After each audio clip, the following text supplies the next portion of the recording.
As inovações tecnológicas no ambiente digital se sucedem com uma velocidade vertiginosa. Se hoje as redes sociais, os smartphones, a computação em nuvem e os tablets estão no auge da popularidade, nada garante que alguma ou todas essas tecnologias possam evoluir para se transformarem em algo totalmente diferente ou simplesmente deixarem de existir daqui a alguns anos. Fazer previsões sobre as promessas que se tornarão realidade ou sobre quanto irão durar as tecnologias que são mais populares no momento é uma atividade de alto risco.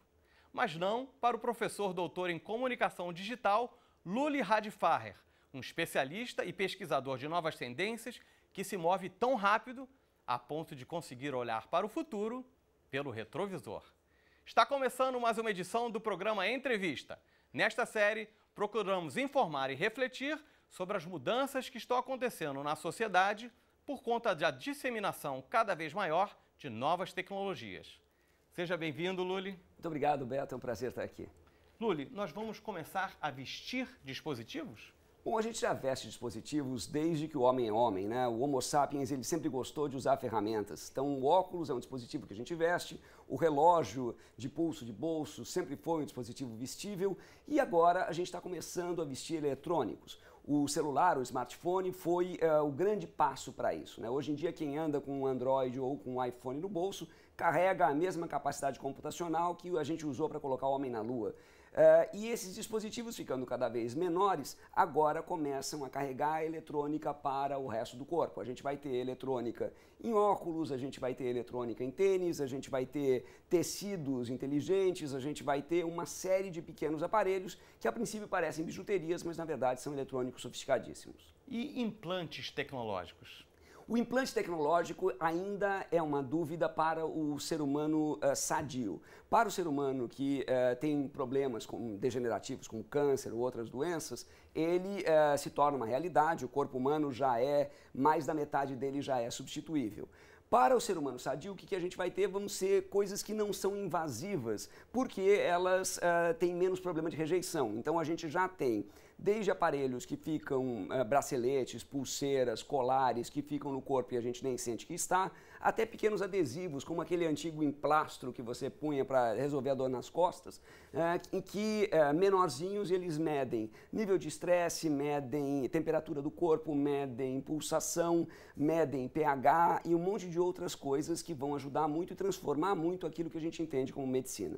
E os nanorobôs também estão dentro desse cenário, né? Sim, nanorobôs, tinha esquecido deles. A gente está tendo uma miniaturização cada vez maior da tecnologia. Hoje em dia você já tem câmeras que cabem dentro de cápsulas que o indivíduo engole e a câmera, ao descer, ela faz uma verdadeira endoscopia em todo o trato digestivo dele, sem precisar invadir, sem precisar anestesia, sem precisar tubo, sem precisar nada, e transmite essas informações por uma rede sem fio.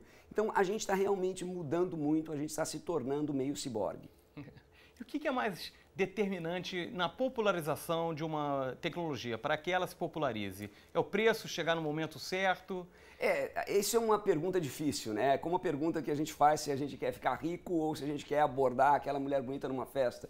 Não tem uma resposta correta, porque a tecnologia é muito variável, é muito humano isso. Às vezes é a oportunidade, às vezes é a inovação da tecnologia, às vezes é o preço.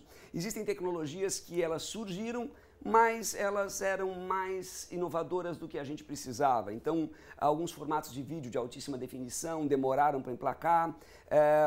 Uma das minhas tecnologias prediletas que não emplacou foi o reconhecimento de escrita. A gente tinha isso nos Palm Pilots na década de 90. Era grafite. O grafite. Era maravilhoso, quer dizer, você escrevia ali, ele reconhecia e, puxa vida, em 91 a gente fazia isso e 15, 20 anos mais tarde, nada disso foi desenvolvido. Então depende muito. Mesmo o reconhecimento de voz, que é uma coisa que já existe há bastante tempo, mas nunca foi desenvolvida no mesmo ritmo das outras tecnologias. A gente não pode prever qual exatamente virará, mas a gente pode prever, como a gente prevê quando se fala em aquecimento global, que certas tendências acabarão virando. Por exemplo, não dá para você chegar para um cientista e ele dizer, olha, Copacabana vai inundar no dia 31 de dezembro de 2053. Ele não é incapaz de dizer isso, mas ele é capaz de dizer que o nível do oceano vai subir ou descer. Em tecnologia a gente faz algo parecido. Certo. E tem aquele caso emblemático, por exemplo, das fitas Betamax, que eram melhores, tinham melhor qualidade, e das VHS. E acabou prevalecendo a Betamax. Tem algum... A VHS. A VHS, isso, desculpe. Tem algum outro tipo de tecnologia, como o grafite que você falou, que sucumbiu, mas que você sente saudade, que você gostaria que existissem, apesar de terem sumido, não terem prevalecido? Engraçado, por exemplo, o VHS ele vingou por uma coisa engraçada, porque as pessoas elas não queriam uma qualidade melhor, elas queriam simplesmente gravar. Como a fita VHS ela durava mais tempo do que uma fita Betamax, ela acabou vingando.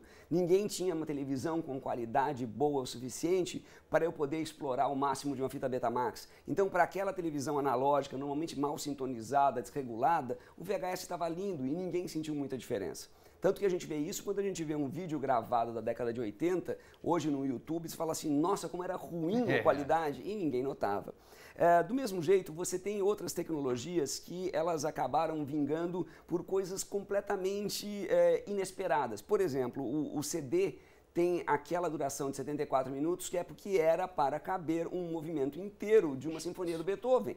Por quê? Porque o pessoal da Philips era louco por música clássica e sabia que não podia cortar no meio uma sinfonia. Então eles fizeram daquele tamanho. E você vê que muitos álbuns hoje não ocupam os 74 minutos porque é muita coisa. Então varia muito. Existiam algumas tecnologias que eu esperava mais, eu achava que elas iriam virar mais e elas ou demoraram, talvez ainda virem, ou desapareceram de vez. Vários formatos de vídeo, vários formatos de gravação, como os mini discs japoneses, desapareceram, vários formatos de reconhecimento de voz e de reconhecimento de escrita desapareceram. Uma tecnologia que eu sinto uma enorme falta é a texto para áudio. É uma tecnologia que já existe desde a década de 70, mas ela não é desenvolvida. Então, assim, existe muita coisa que está meio que na prateleira esperando o momento para vingar. Uhum. Você vê, a HDTV, quando a gente falou dela, ela levou quase 10 anos entre ela ser falada e ela ser implementada. Já o DVD, ele vingou em 2 anos. Então, é meio difícil de imaginar. Na verdade, a minha esperança é que aquelas tecnologias que quase morreram, elas voltem para renascer e não sejam zumbis. Legal. Você viaja o mundo todo como consultor e certamente você fica observando as tendências e como as populações locais se comportam em relação às novas tecnologias. Como é que é isso? Existe muita diferença dos brasileiros para os asiáticos? Como é que funciona isso? Uma coisa engraçada é que o mercado tecnológico e a sociedade de consumo meio que achataram um pouco as diversidades. Se você entrega um violão para uma pessoa nos 5 continentes, cada um vai tocar o violão num ritmo completamente diferente. Agora, você entrega um iPhone, não tem muito da onde o cara pode inventar. Mas existe uma tecnologia que é fantástica e ela é uma matriz africana. Classicamente, a gente vê em países da África Negra, a gente vê na África do Sul, a gente vê na África subequatorial, vê no Caribe, vê no Brasil, vê em Cuba principalmente, que é a gambiarra. A gambiarra é uma das tecnologias mais brilhantes, mais incríveis. Acho que se os Estados Unidos tivessem uma dose maior de gambiarra, eles inventariam coisas mais incríveis. O que a gente vê a gambiarra? A gente vê a gambiarra, por exemplo, no carro cubano, que é o indivíduo que ele pega um painel solar que deveria ser feito para esquentar uma água de piscina e ele usa isso para fazer combustível. É o que a gente ouve de histórias do indivíduo fazendo combustível a partir de óleo usado de fritar coxinha e outras coisas do gênero. Então, o que eu mais tenho notado, que eu acho mais divertido, é que hoje em dia as pessoas elas estão redescobrindo a tecnologia e estão desmontando o aparelho. Tecnologia tem um ciclo muito cruel, ela costuma seguir um ciclo de vida que ela vai do berço até o cemitério e daí ela é enterrada ali. O que as pessoas estão começando a descobrir é que o aparelho, depois que ele não presta mais, ele pode ser desmontado e repropositado e gerar coisas muito boas. Então a gente vai ver coisas muito legais, acho, nos próximos anos, feitas a partir de iPhone velho, de computador que não presta, de televisão já gasta, e essas coisas vão gerar coisas muito interessantes. E você acha que os dispositivos mais inovadores virão de grandes empresas ou de empresas de garagem, talvez utilizando aquelas plataformas de financiamento coletivo? Eu acho que ela vem, na verdade, de 3 coisas, e eu acho que é uma combinação das 3. A pequena empresa, essa pequena empresa que funciona à base de financiamento coletivo, ela é, eu acho que é a flor da árvore. Ela é pequena, ela é ágil, ela precisa de pouco dinheiro, ela tem muito tesão, muita vontade de acontecer. Então ela é a empresa que gera coisas que chamam mais atenção e que a gente presta muita atenção nelas, por exemplo, como um robô que limpa a piscina, como um relógio que tuita, coisas do gênero. Isso vai ter de monte. As empresas grandes, elas têm uma outra função, que é a função de você conseguir uma economia de escala de mercado e uma distribuição global. Por exemplo, antes da Microsoft lançar o Kinect, um laser 3D de scanner, né, um scanner de movimento, custava aproximadamente $10.000. A Microsoft lança no Xbox 360 aquele console que você pilota com o movimento do corpo, e como a Microsoft é muito grande e ela lança isso numa economia de escala muito grande, o preço desse scanner cai de $10.000 para $80. Então, empresas de grande porte, elas conseguem isso, elas conseguem uma capilaridade que não existiria e elas conseguem fazer com que inovações cheguem na mão de todo mundo. Então, hoje em dia, no mundo inteiro, tem gente pensando em fazer aplicativo porque Samsung e Apple colocaram esses telefones na mão do mundo inteiro. E um terceiro player muito importante da inovação que a gente esquece é o governo. O governo e as associações de classe no mundo inteiro, eles são muito importantes para desenvolver a estrutura, aquilo que a gente chama de backbone, que vai gerar outras inovações. Por exemplo, a gente tem a internet, obviamente, né, que nada dessas coisas a gente estaria vendo se não existisse internet, que foi uma invenção governamental. A gente tem protocolos de comunicação, a gente tem sistemas de administração, uma série de coisas que não existiriam se não existisse por trás uma entidade como o governo. Para dar um exemplo de governo propiciando inovação, a gente tem o Brasil com Flex. Quer dizer, a hora que o Brasil, o governo brasileiro... Estimulou, né? Ele estimulou, por exemplo, estimulou o carro 1000. Explosão de carro 1000. Estimulou o carro flex, explosão de carro flex. Quer dizer, a partir do instante, o governo ele tem um poder muito grande na inovação. A gente está acostumado a pensar no governo na retaguarda da inovação, aquele peso morto que não deixa a inovação acontecer, quando na verdade ele, se souber entender o papel de governo que ele tem, ele consegue ter um desenvolvimento muito grande.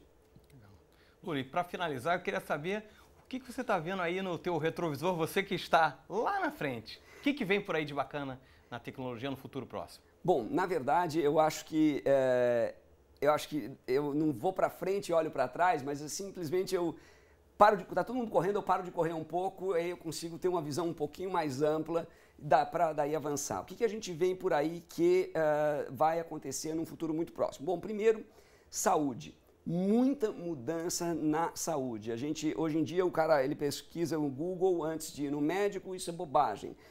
Ele vai ter um monte de sensores medindo como é que está a glicemia, como é que está a pressão, como é que está o colesterol, e ele vai chegar no médico com uma ficha completa. Isso vai mudar muito a medicina. O próprio Watson, né, o computador da IBM que ganhou o Jeopardy ali, ele é uma ferramenta de diagnósticos que vai mudar muito a forma como que a gente vê. Então, eu acredito que nos próximos 4, 5 anos a grande mudança vai acontecer na medicina, que já vem sofrendo ataques de todos os lados, né? Você tem engenharia molecular, você tem genoma descoberto e agora você tem todas essas tecnologias. Outra coisa que vai acontecer vão ser os vestíveis, né? A Oakley primeiro, depois o Google entraram com os óculos, a gente vai ter vários aparelhos em volta da gente, mudando muito. Carros vão ser outra ferramenta que vai acontecer muito. O grande problema do trânsito é o motorista. Se você conseguir tirar o motorista do automóvel, você consegue fazer o automóvel menor, você consegue fazer o automóvel mais seguro e você consegue colocar mais automóveis nas ruas. Então, isso também vai ser uma coisa que está acontecendo. E uma grande incógnita que ninguém sabe direito é o que vai acontecer com a casa do indivíduo. Quer dizer, a televisão dele vai ficar mais esperta, o óculos dele vai ficar mais esperto, a roupa dele vai ficar mais esperta, o carro dele vai ficar mais esperto. Bom, então o cotidiano inteiro dele vai mudar, a geladeira vai estar conectada com a privada, que vai estar conectada com a cama, quer dizer, como que o indivíduo vai tratar dentro desse novo nível de ansiedade e, é claro, dentro desse novo nível de insegurança. Isso tudo torna os próximos anos fascinantes. Luli, muito obrigado pela sua participação. Queria agradecer também a audiência, a companhia de vocês que estão em casa e até o próximo programa.